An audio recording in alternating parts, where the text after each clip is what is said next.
Hello folks, welcome to తాజా ticket. చాలా రోజుల గ్యాప్ తర్వాత ఈ వీడియో చేస్తున్నా. ఈ వీడియోని చివరి వరకు చూడండి, చాలా ఇంట్రెస్టింగ్గా ఉంటుంది. రౌడీ ఇన్స్పెక్టర్ బాలయ్య మాస్ ఇమేజ్కి పునాది వేసిన సినిమా. తెలుగు సినీ చరిత్రలో నటసింహం Nandamuri Balakrishna, director B Gopal combination అంటే అభిమానులకు పండగే.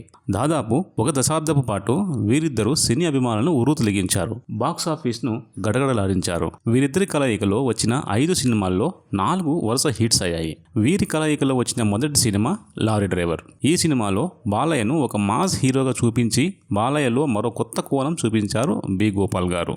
ఆ సినిమా ఇచ్చిన బూస్ట్తో వీరిద్దరూ ఇంకొక సినిమా తీద్దాం అనుకున్నారు. అప్పుడే రౌడీ ఇన్స్పెక్టర్కి బీజం పడింది. ఈ క్రేజీ కాంబోలో వచ్చిన రెండవ చిత్రం రౌడీ ఇన్స్పెక్టర్. 1992 మే 7న విడుదలైన ఈ చిత్రం అప్పటి బాలయ్య కెరీర్లో ఓ మలుపురాయి. బాలయ్యను పోలీస్ ఆఫీసర్గా చూపించడం ఒక ఎత్తైతే, ఆయన అంతకు ముందు సినిమాలో లాగా బొద్దుగా కాకుండా సన్నబడి స్లిమ్గా తయారయ్యి చాలా హ్యాండ్సమ్గా కనిపించారు. బాలయ్య అప్పటి వరకు చాలా పోలీస్ పాత్రలు చేశాడు, కానీ అంత మాస్ కిక్ రాలేదు. ఈ సినిమాలో బాలయ్య డైలాగ్ డెలివరీ కొత్తగా ఉంటుంది. ఒక ప్రొఫెషనల్ పోలీస్ ఆఫీసర్ని చూస్తారు. ఈ సినిమాలో నిజమైన పోలీస్ ఆఫీసర్ కనిపించాలని బాలయ్య ఈ సినిమా కంప్లీట్ అయ్యే వరకు పోలీస్ గెటప్లో ఉండేవారట. అది బాలయ్య డెడికేషన్ అంటే. విజయలక్ష్మి ఆర్ట్స్ మూవీస్ బ్యానర్పై టి త్రివిక్రమరావు గారు నిర్మించిన ఈ సినిమాతో బాలయ్య తన డైలాగ్ డెలివరీని మామూలుగా మార్చలేదు, రెచ్చిపోయాడు. మాస్ డైలాగ్ అంటే బాలయ్యే చెప్పాలి అనే ఇమేజ్ మొదలైంది ఇక్కడే. ఇంట్రెస్టింగ్ విషయం ఏంటంటే, అసలు కథ ఎలా వచ్చిందంటే, పరచూరి బ్రదర్స్ బొబ్బిలి సింహం టైటిల్తో ఒక కథ రాస్తుంటే తమిళంలో వచ్చిన చిన్న తంబి అనే సినిమా హిట్ కావడంతో దాన్ని రీమేక్ చేయాలని అనుకున్నారు. కానీ అప్పటికే ఆ రైట్స్ క్రియేటివ్ కమర్షియల్ వారు తీసుకొని వెంకటేష్ని హీరోగా ప్లాన్ చేయడంతో ఆ సినిమా వద్దనుకొని ఇంకో సినిమా ప్లాన్ చేద్దాం అనుకున్నారు. ఇంతలోనే లారీ డ్రైవర్కి కథ రాసిన ఆంజనేయ పుష్పానంద్ గారు ఒక కొత్త కథ రాసి రౌడీ ఇన్స్పెక్టర్ అనే టైటిల్ పెట్టి తీసుకొచ్చారు.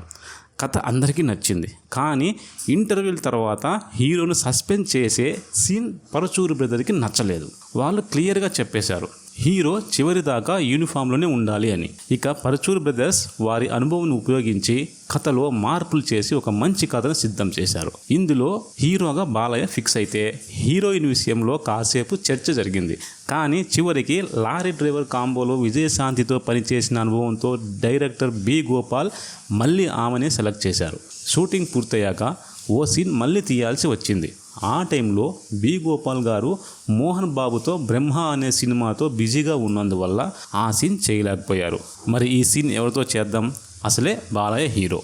సినిమా అంతా బాగుండి ఈ సీన్ బాగాలేదు అంటే వ్యవహారం చెడిపోతుంది. ఇప్పుడు ఎలా అని చిత్ర బృందం సతమతమవుతుంటే పరచూరి బ్రదర్స్ మేమే చేస్తామని ముందుకు రావడంతో ఆ సీన్ కంప్లీట్ అయింది. 1992 సంవత్సరం 100 కంటే ఎక్కువ సినిమాలు రిలీజ్ అయినప్పటికీ రౌడీ ఇన్స్పెక్టర్ సినిమా ఒక ప్రత్యేకం. రౌడీ ఇన్స్పెక్టర్ 1992లో వచ్చిన సినిమాల్లో టాప్ గ్రాసర్గా నిలిచింది. బాలయ్య మాస్ ఇమేజ్కి మరింత బలాన్ని ఇచ్చింది. బప్పీలహరి సంగీతం ఇచ్చిన పాటలన్నీ ఘన విజయం సాధించాయి. ఈ సినిమాను తమిళంలో ఆటో రాణిగా డబ్ చేసి రిలీజ్ చేయగా అక్కడ కూడా సూపర్ హిట్. అలాగే హిందీలో రౌడీ ఇన్స్పెక్టర్గా రిలీజ్ చేయగా 175 రోజులు కంటిన్యూగా ఆడి అక్కడ కూడా బాలయ్య స్టామినా ఏంటో చూపించింది. ఈ సినిమా పలు కేంద్రాల్లో 175 రోజులు, కొన్ని చోట్ల 200 రోజుల పాటు హౌస్ఫుల్ కలెక్షన్స్తో ఆడింది. విలన్ మోహన్ రాజ్తో పోలీస్ స్టేషన్లో సీన్ మీకు గుర్తుందా? యూనిఫామ్ తీస్తే నీకంటే పెద్ద రౌడీన్రా, ఏ సెంటర్కి వెళ్ళి కొట్టుకుందాం, జగదాంబ, సంగం, సనత్ అంటూ చెప్పిన డైలాగ్స్ వల్లే ఈ సినిమా మాస్ లెవెల్కి వెళ్ళిపోయింది.